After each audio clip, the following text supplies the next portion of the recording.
Joining us live via hybrid is George Sibolela, Chairman of the Black Business Council. George, thanks so much for your time. Just briefly give us the highlights of today's gathering.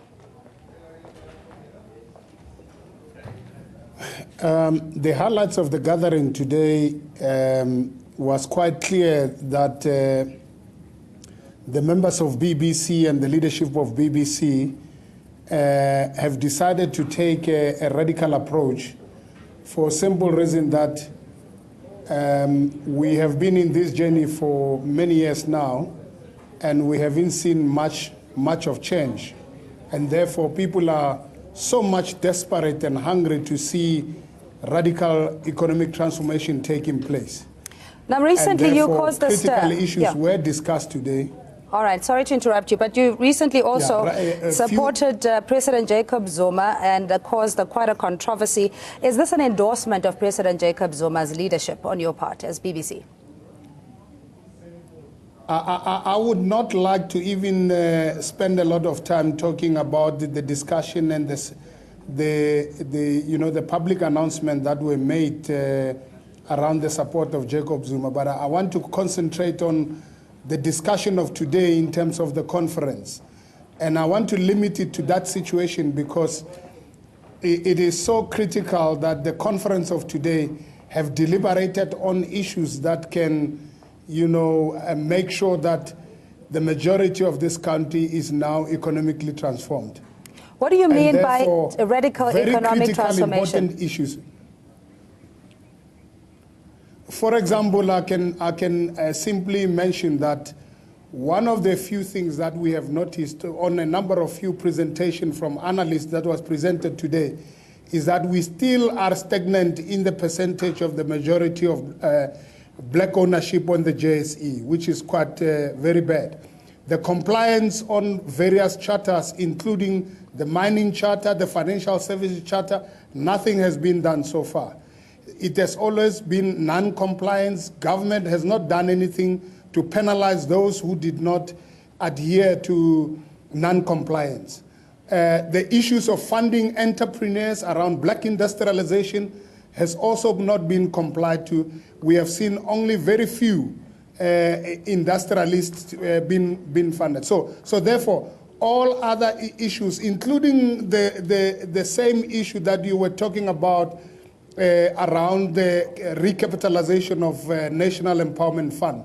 We cannot have an institution that is supposed to transform black business and is still undercapitalized. How do we really achieve the objective of transforming the economy of this country to ensure that the majority also participate? Are you talking of also extreme protection when it comes to the set-asides, the BEE codes, and the provision for black business or entrepreneurs?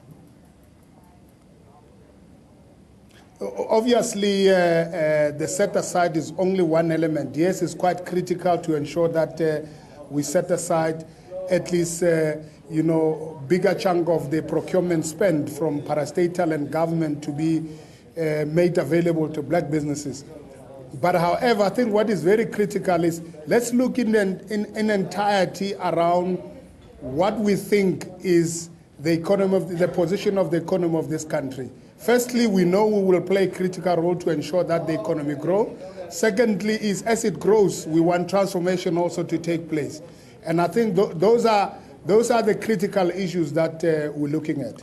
All right, but you're not necessarily talking about dismantling the structure of the economy. In other words, nationalization of banks and land.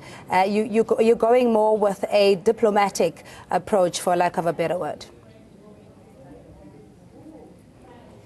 Well, in simpler terms, we always said there has been a number of engagement with various industries, various sectors, various charters, but sadly so, is that even if there has been policies set up in those charters, but nothing has been done so far to ensure that even if it's done, but it has been very little, there's been very little impact that has been done to ensure that black business progress. And I think that's where our challenge sits. And that's where the members are saying we cannot continue with the status quo as it is. We have to make sure that it's a luta continua, and we will reach where we want to reach. But why has the status quo still remained? Because as you're saying, the economic transformation dream is very sluggish, or a pipe dream at this stage. As I said, either there's a little willingness from the private sector to cooperate, and for simple reason, if you look in terms of how much of procurement is being done in those private entities, very little. Secondly, in fact, we were even deliberating to say we need to take stringent measures and say maybe what about the top 100 listed companies to begin to disclose how much of black business is being done in those big corporates.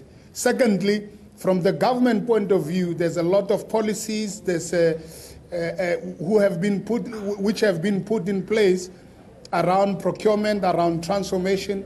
But even though there is non-compliance, there's a less execution to ensure that there is progress. So we are now left in the center to be the ones to suffer, and we cannot continue in that spirit. So that you're saying that government is compromised, largely biased towards big business, and therefore economic transformation is not realized? Well, we in fact use one simpler term to say something must begin to break if really we cannot progress, and people are desperately looking to say organizations like BBC, which is really supposed to be giving hope to people, has not yet progressed to the level at which we progress. So therefore, the compromise is when the corporates does not meet the requirements as required. Therefore, we expect government to enforce policies to say, if you are unable to fulfill those requirements, therefore the action will be taken. And secondly, similarly in government, if there would be certain individuals or officials that are sitting in those strategic positions to make those decisions in ensuring that transformation is taking place, then that action must be taken by government similarly. All right, but why hasn't action been taken? You've highlighted many examples that compliance is lagging or is an oversight on businesses. Why is it you think government hasn't taken the necessary action? Those are the answers we are deliberating today, to say we would love to engage with those various departments that we believe they're supposed to enforce those penalties, and they have to give us satisfactory answers. Do you have confidence in the small business department or even in the economic development cluster?